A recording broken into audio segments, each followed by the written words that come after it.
What's up, folks? Welcome back to Stream Catchers. It's your boy AB.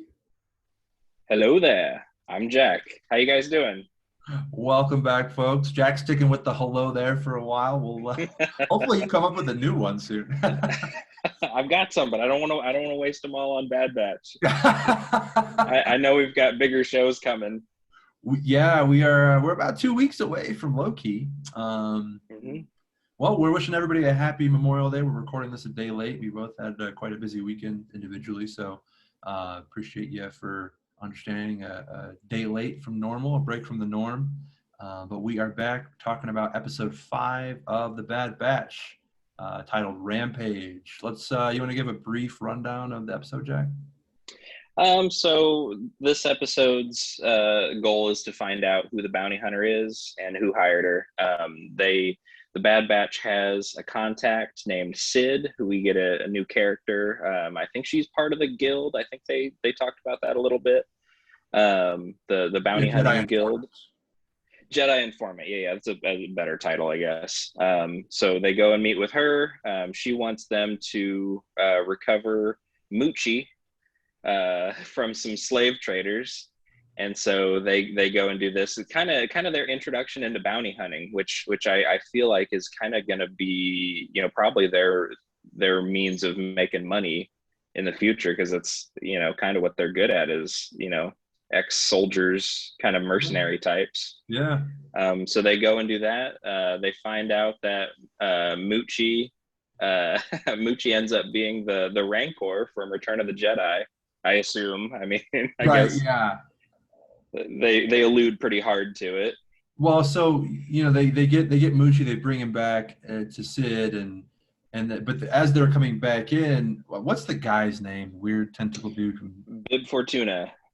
Bib Fortuna. Yep, BIB. Bib Fortuna, the guy from Return of the Jedi. He's got the long tentacle. He works with Jabba the Hutt. They Mm-hmm. walk in as he's in there trying to get Moochie back. That's the whole thing. They got to get Moochie for him, and so it's kind of implied, yeah, that Rancor grows up to be the same one that Luke kills in Return of the Jedi. Uh, Yeah. but it was a And I, really I liked Moochie a lot. I think Moochie was kind of a lovable oaf of a character in this. I really liked that Wrecker had to assert his dominance and fight him just to gain its respect. Yeah, it's kind of funny too because there's a point where obviously the main four of the batch are caught. The whole thing is Omega has to she has to stay with them, not wander off, and just kind of listen to everything because now we know there's a bounty hunter following them.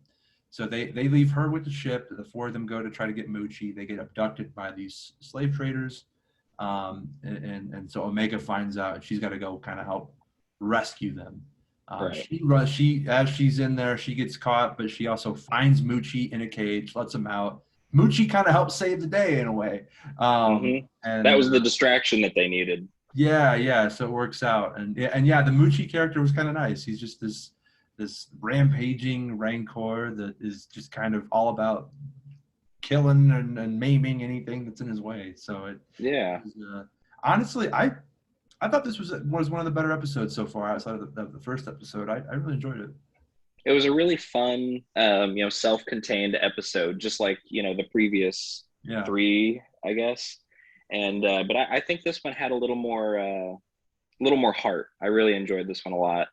I think it's kind of the same formula as the other episodes, where Omega is supposed to be quiet, stay in the ship, all that stuff, and then gets roped in anyhow and Yeah. saves the day. Yeah. But that formula is working for him, and I really enjoyed the episode. I meant to look up the names of the slave traders. I know that we've seen that species before from Clone Wars. They did an episode with the slave traders, and of course, Anakin hated them as he's super super anti-slavery. Yeah. But that was a pretty good arc in Clone Wars, and I might revisit that still.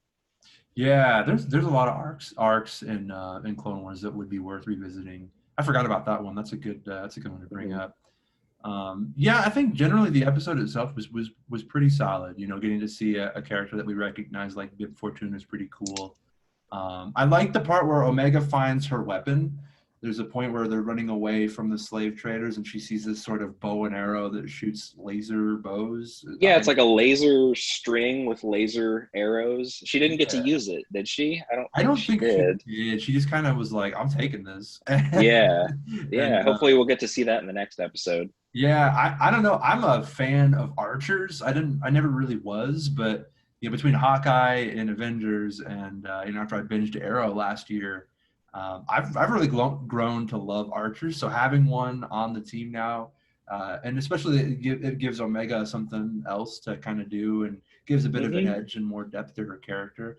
I'm looking forward to seeing how that works out, and it seems like she's going to sort of take on the role of Crosshair, who is this sort of distance control, and he was the sniper of the team, wasn't really in the action, but now Omega can take part without being in it in a way, so it kind of works.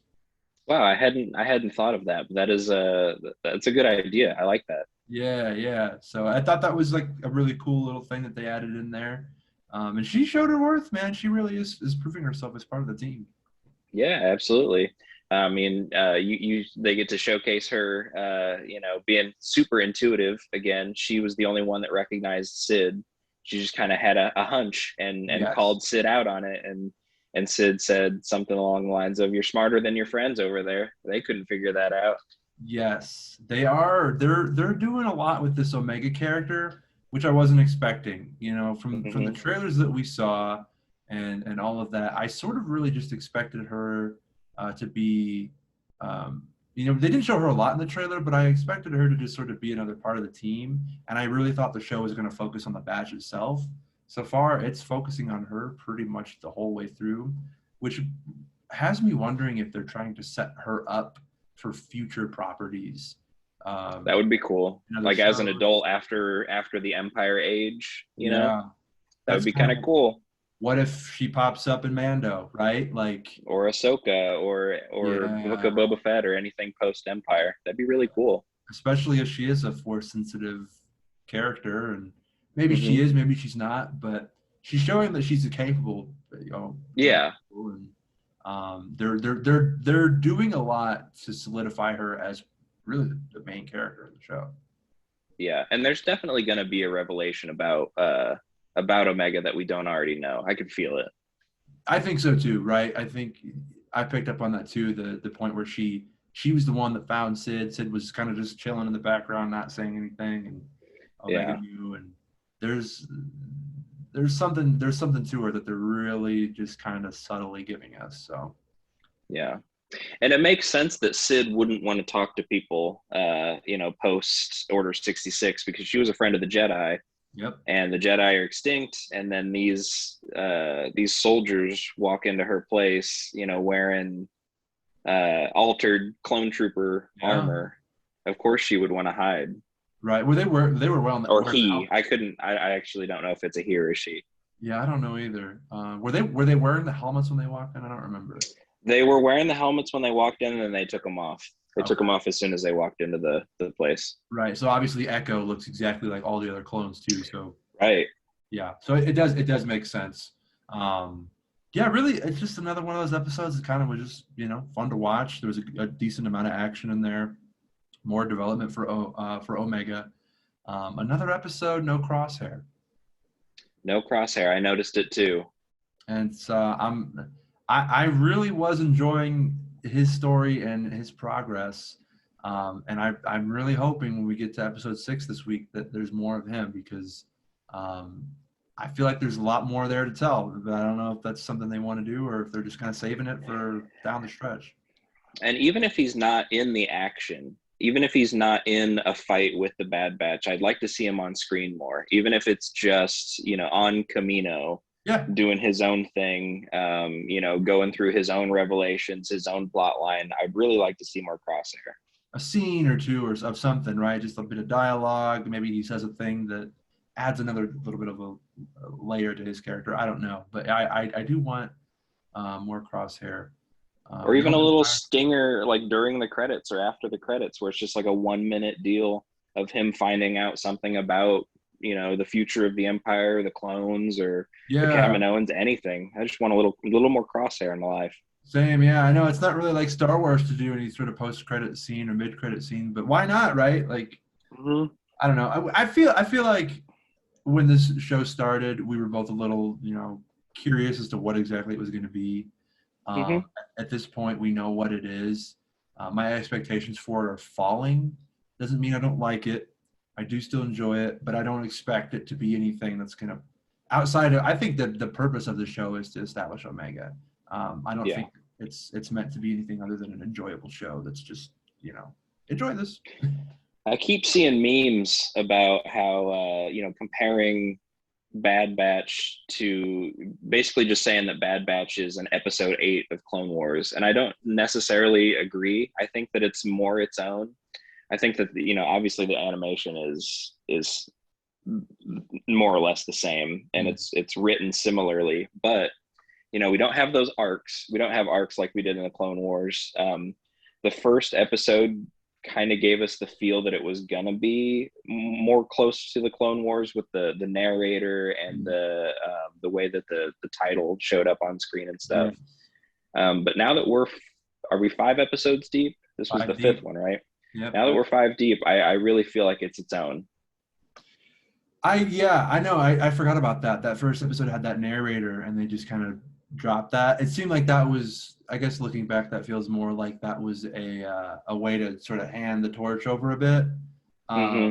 I mean, in a way, it's a sequel to Clone Wars, just because chronologically, it's all canon. It all takes place, Right. right? But yeah, it doesn't. It does like Clone Wars had so many different things going on.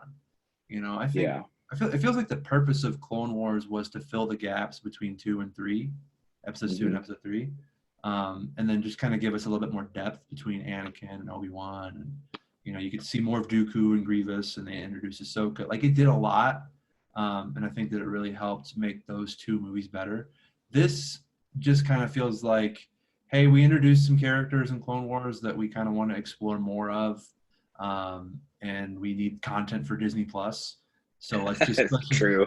and it's made by Dave Filoni, who was a big part of Clone Wars and Rebels, and is a bigger name now in the Star Wars universe in terms of creating content. Um, Yeah. it just kind of is one of those shows that, hey, we need content. This is a cool thing we can explore, and maybe we can introduce a character along the way. And I read an article about Dave Filoni not too long ago. I hope that I don't butcher the information out of it because it was probably a week ago or so. But I think he just got named like head creative director or something of all of Lucasfilm or yeah all of the Star Wars universe. Was that right? Something along those D- lines. Yeah, I don't remember the exact title that he has, but I mean, it's a pretty prestigious-ish title, I suppose, that you could say. I mean, yeah. it's a big deal when you're. I think it's important too to have somebody in a role like that has a vision for Star Wars. When we've talked about it before with the sequel trilogy 7, 8, and 9, and Yeah. I think J.J. Abrams even came out recently and said that those movies would have been a lot better if they had planned them out better. Yeah, they would have been, Hmm. and I feel like putting someone like Filoni in charge may protect the franchise from going through that again in the future. Hmm. Whenever they plan on doing another, if they do want to do another trilogy, or if they want to do standalone films or some even stuff that connects in the way that Marvel does, having someone that can plan things out the way Marvel did is going to be nice and really help out for this franchise. And I know that he plays well with John Favreau, and I think John Favreau is the man in terms of directing. So I'm very optimistic with that choice. I love me some John Favreau and the work he did Hmm. on Mando, and yeah, he's incredible. And you watch anything that he does as far as like interviews, or they did a few things with him on Disney Plus talking about Mandalorian. You could tell he loves Star Wars and that Which franchise. is huge. That's a huge deal. Yeah, man. It's, I keep talking about Marvel because they're just the ultimate example of what it seems like Star Wars is trying to do, of Hmm. laying the foundation for a full universe and having a plan and a vision and a point A and a point B. Someone like John Favreau that actually has the talent and the love for it, and can plan that out with like a Dave Filoni and whoever else. It does make me optimistic for the future. And I think that, if we want to bring it back to Bad Batch for just a second, Hmm.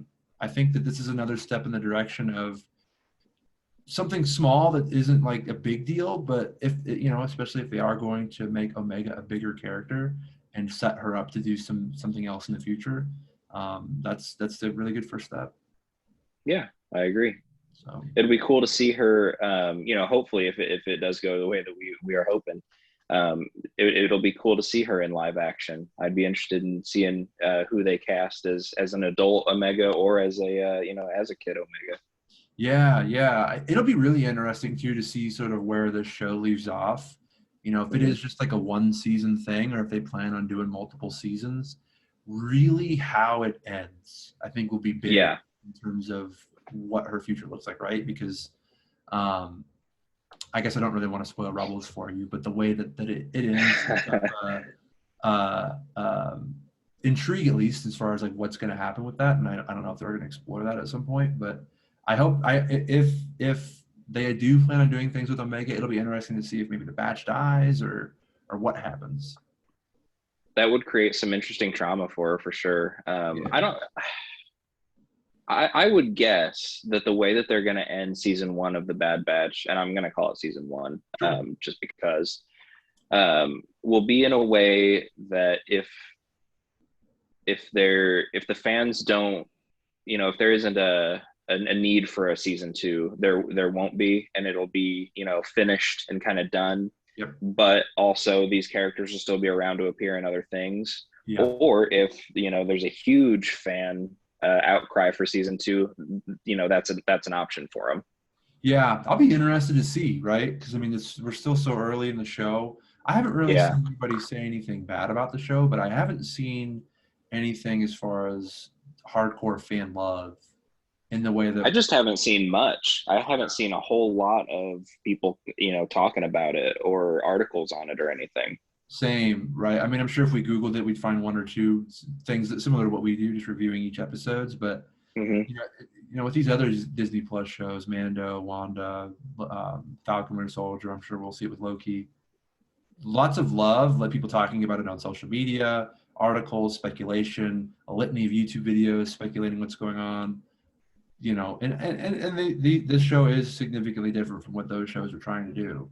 Right. But yeah, there hasn't been a whole lot of anything for Bad Batch. It feels like it seems like it's just but I mean, I guess I didn't see a whole lot for Clone Wars either when they did season 7. True. That's true.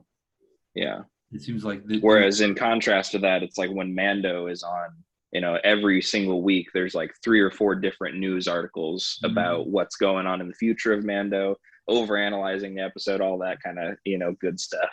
Yeah, I think the big thing with that too would be Mando is big budget.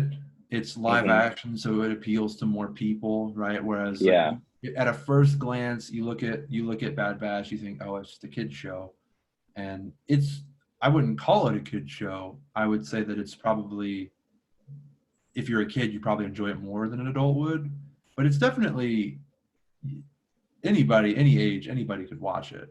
I don't think it doesn't feel like it belongs on the Disney Channel by any means. Yeah.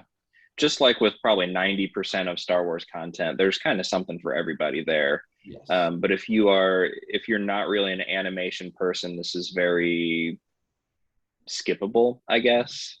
Yeah. Yeah, I think that's a really good way to put it. It doesn't feel like must see TV. It seems Yeah. like if this is your wheelhouse, you will enjoy it. But Yeah. Like us. yeah, yeah, and so I always feel weird every week when we talk about it, and I'm like, it was good, but I feel like I sound critical of the show, but I'm not. I just I think especially at my age and the shows I've seen, by now I've Mhm. seen stuff like Breaking Bad and all these great big budget shows. My palate and my taste is a little bit higher than a standard animation show that's on the Disney streaming service. Yeah, I feel like we kind of rehash it every week. We are definitely very much enjoying the show, but it's not something that's on our mind as constantly as other shows when they Yeah. air. As compared to the other stuff that we've covered, the other Star Wars and Marvel Disney Plus content. I know, man. It's I remember walking out of a theater watching any of the new Star Wars movies or a Marvel movie and being like, oh my God, what's gonna happen next or Uh-huh. whatever. We talk about it. We get online and we look at all these speculations and articles and things like that. And when this is a Star Wars property, right? So it's like you want it to feel the same way about it as you did a movie or Mando, or some of the other shows that will come out like Obi-Wan or Ahsoka, things like that. So you want to feel that, and it's just not there. So it feels like it's a little bit of a letdown. But when you can sort of separate the two, and you can say, well, it's just a fun little thing that's Right. worth watching. I stand by this. It would be much better as a binge than a weekly thing. I know that's not what Disney wants to do, and I get why they want to do the week to week, but I feel like this is a good example of like sometimes it's okay to just give you the whole thing at once. Yeah. And honestly, I have been preferring the week to week, but the more time passes, the more I agree with you that this would be a better binge. Yes. I like the week to week with Falcon Winter Soldier because I like being able to let that episode breathe and digest a bit. And then it build up the anticipation for the next one. It makes you appreciate the show so much more. But we've talked about it. You finish one episode of Bad Batch, you feel satisfied. You ate a burrito. It's like, oh, I'm good. I'm good for a while now. And and then by the next week comes around, it's like, oh, it's another episode. Okay, like I forgot. I didn't even think about it. Whereas, that anticipation and speculation and hype of those other shows. Yeah, and I think that the number of episodes helps too, right? Like I have always been a fan of the 13 and up number of episodes per season, but these eight episode, 6 episode seasons, each episode packs more of a punch when there's less episodes. When we started with Falcon and the Winter Soldier, I felt like after every episode that there was more and more pressure to deliver on the next one, but then they kept doing it, and I was very satisfied. Right. And it's just it's different than the Bad Batch. Right. Well, and with those shows that are 6 to 8 episodes, they're with the exception of WandaVision, I think those are mostly in the 25-30 minute range, 35-minute range. But like Winter Soldier was 50 minutes, Mando is usually around 45-50 minutes. Yeah. You're getting about 6 hours of content in those shows, which when you break it down, you look at the Bad Batch, each episode is about 25 minutes, so you're getting roughly 3 episodes of the Bad Batch is about 1 episode ish of Mando and Falcon Winter Soldier. So you're kind of getting the same amount of content, but those longer episodes allow the whole story to breathe a bit more, and you get more development, you get more dialogue, you just get a little bit more of everything. And so it's a weird thing, right? It's a trade-off. Yeah, and with Bad Batch, when you only have that 20 or 22-minute episode, really you have to set things up really, really quickly and also wrap them up really, really quickly. That's why I'm thinking maybe the show would be better off as, with the Clone Wars episode arcs where they have 2 or 3 parts to a story. I wonder if that would be better, just to have some not cliffhangers, but maybe I do mean cliffhangers at the ends of episodes. I didn't watch Clone Wars when it was on, so I binged that show, so I don't really remember. My memory's a little foggy on how episodes that didn't end the arc would end, but I think that they left on at least a little bit of a stinger that made you interested to watch the next one. From what I remember, it was one of those things where there's no resolution, right? It's like, oh, okay, there's more to this story, and then you would and then it would be part 1, part 2, 3, 4, even sometimes.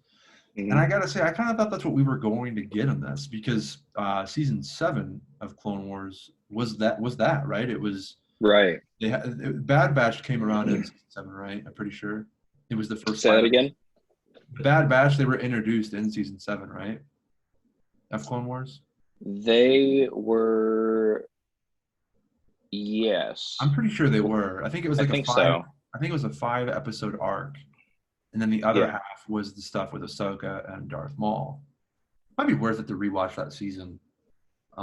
It's a From good what I remember, season. it was really good. Yeah, I've watched it very recently. I can tell you it's a really good season. Yeah, that's kind of what I was expecting, though. I was expecting to have episodes that ended to where you thought, okay, I want to see what's going to happen next. But everything has just kind of been wrapped up in each episode. And yeah, I mean, they give us, there's a bit of it, right? I mean, this episode ended with Sid giving Hunter some credits and said, if you want more Hmm. work, come on back. So you mentioned it earlier. There's implication that they may be transitioning into bounty hunters. He kind of gave her a bit of a scowl and didn't seem like he was interested in it. But I don't know what Star Wars credits are or Empire credits are, but it looked like a lot of them. So it's like, Yeah, I mean they got to eat, right? And that was a dangerous job. So I would yeah. imagine that's quite a bit of money. And so that episode ended in a way where it was like, okay, that's kind of implying there's a next step or two. But I was wanting more a bit of an arc, I guess, for lack of a better Yeah. word. Maybe that's what we'll get towards the end of the season. Maybe that'll be the exciting conclusion of the season and we'll get like a 4 episode arc at the end.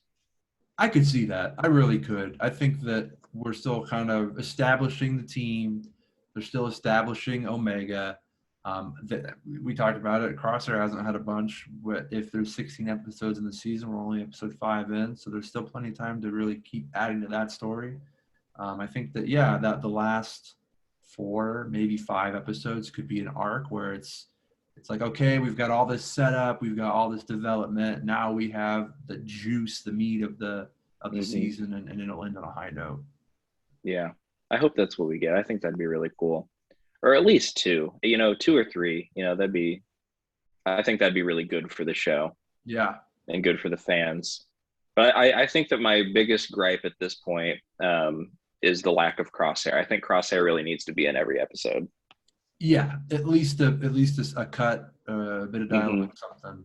I agree. That's my biggest complaint. I think early on I was a little bit like, where's the development for Tech and Echo?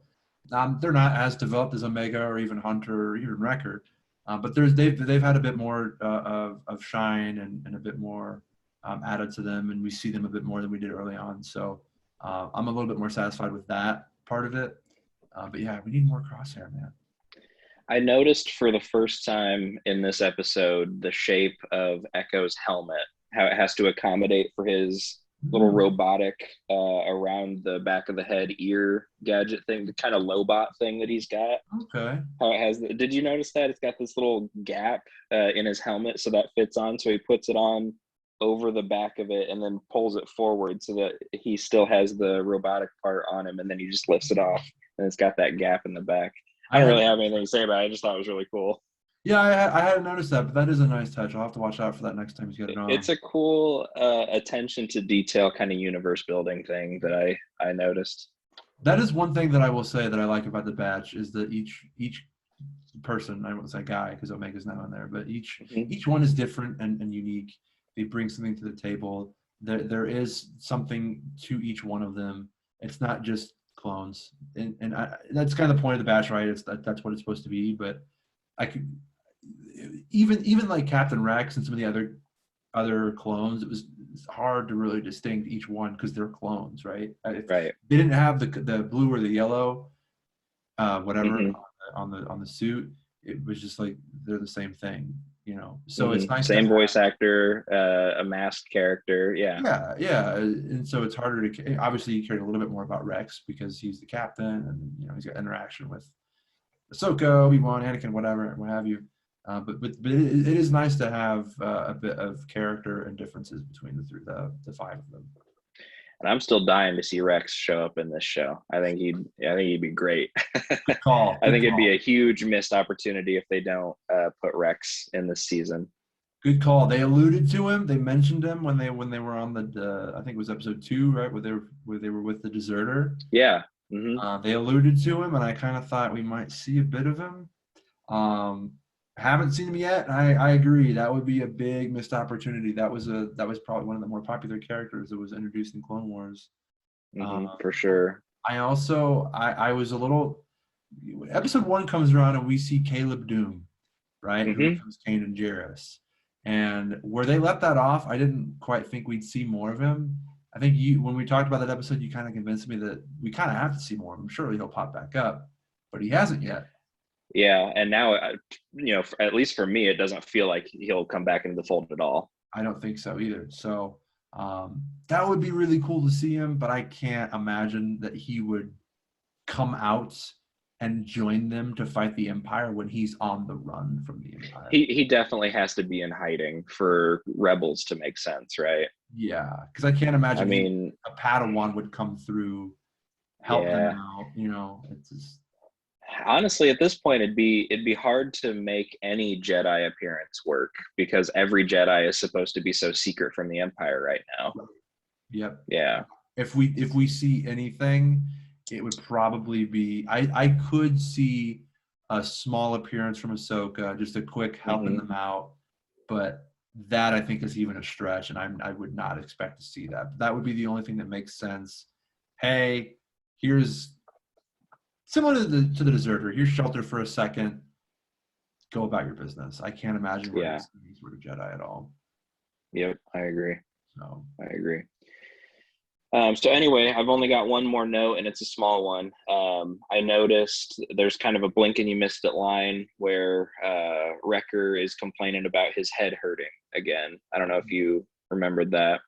I don't remember if it was one episode or 2 episodes ago, but when they crash landed the ship, he kind of got jostled up and hit his head.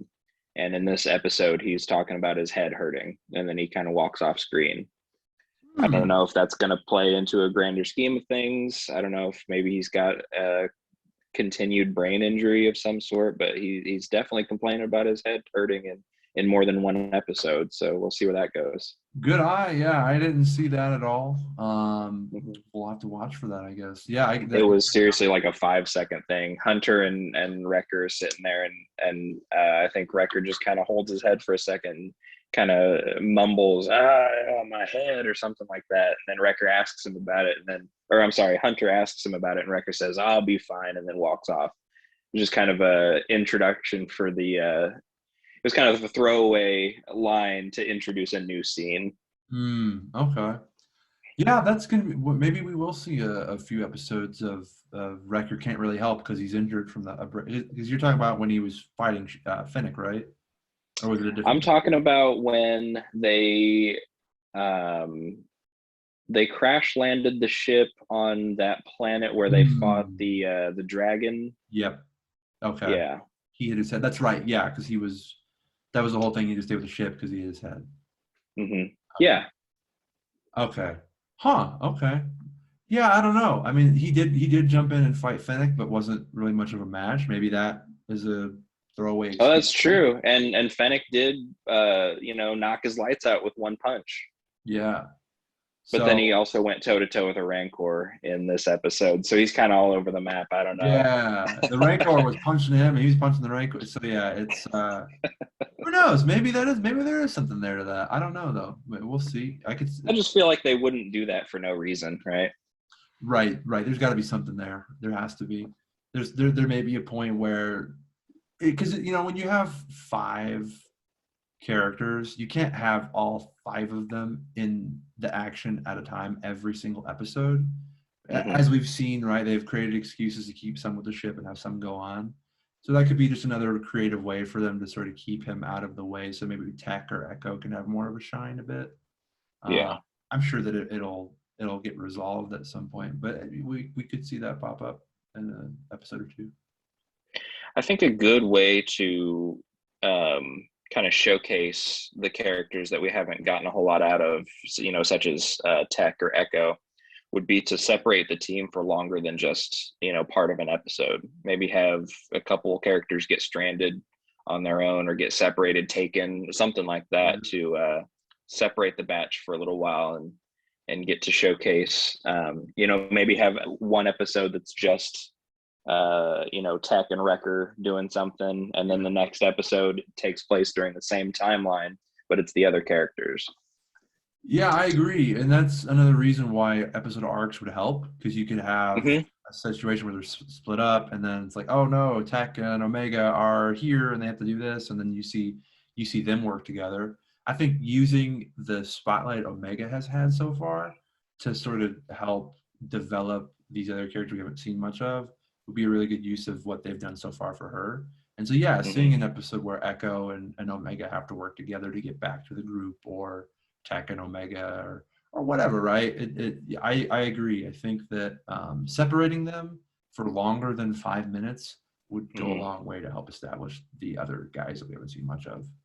Yeah, it kind of feels like in these first 5 episodes that their biggest mission so far has been to make the fans fall in love with Omega, and it's really, I mean, it's working. I think that she's a great character, but I'm ready for more. I'm ready for something different.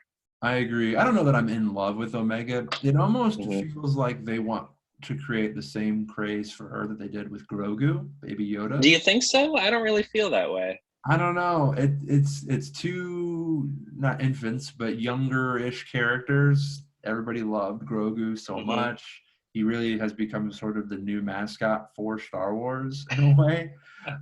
It's funny because I'm sitting in my guest bedroom, and we've got Baby Yoda sheets on the bed right now. I know, and my friend, he bought a Baby Yoda plush doll for his dog that he chews around, and as soon as I find the right shirt, I'm gonna have a Baby Yoda shirt for sure. They've got Baby Yoda boxers, and he really has sort of become the new. So, I mean, I don't know that they're trying to create the exact same thing with Omega, but it does sort of feel like, oh, this took off. Maybe people will appeal to, or a younger character will appeal to a lot of people as well, and that kind of feels like. And there are definitely certain narrative similarities too, because both Omega and Grogu are being hunted, and the main characters of the show are the protectors of them, and so there are definitely some exactly, there are definitely some similarities. They kind of just said, wow, Mando really worked out well. Let's just take that formula and put it in the Bad Batch with 5 copy and paste. God, it's all right. They did that with Force Awakens. They just took A New Hope and gave it some, and that worked. Yeah, that worked too. So that's funny. That's Star Wars for you. Yeah. Well, that's all. Well, that episode. I don't know. That's all I've got. No more cracks to bat from me. All right. Well, yeah, I guess we could call it there. Yeah. We'll come back next week with another episode review of the episode 6, and then the week afterwards, we'll be back with that plus Loki. So, lots to look forward on that. Yeah, and we're still kind of toying around with the idea of doing. Or we're working out the kinks of what we're going to do for our episode structure, I guess, as far as covering 2 different episodes in one podcast. I think it's going to work out. We'll just kind of experiment with and play with it. Yeah, I think the idea right now is to do, we'll just do a 2-in-1. We'll see kind of how that works. If we feel like we need to split it back up again, we can, but we'll play around with it and figure it out. We're still young in this thing, so there's still going to be a lot of room for flexibility and trial and error. I think that all of the weeks that we'll be watching Loki will kind of be in the middle of the season of Bad Batch. I don't think Bad Batch is going to be wrapping up while we're watching Loki, right? So what are we on? We're going to be on episode 6 this week, 7 next week. Loki will be 6 episodes. So I think by the time Loki's over, they'll be on episode 13 or 14. So if there are So if there are 16 episodes of the Bad Batch, there'll be a few episodes after Loki's over. So yeah, we'll be all right. We'll be all right with the 1 episode format, I think. Yeah, we'll figure it out. We'll let you guys know. But thanks again for listening. Give us a follow on our accounts. They're in the show notes.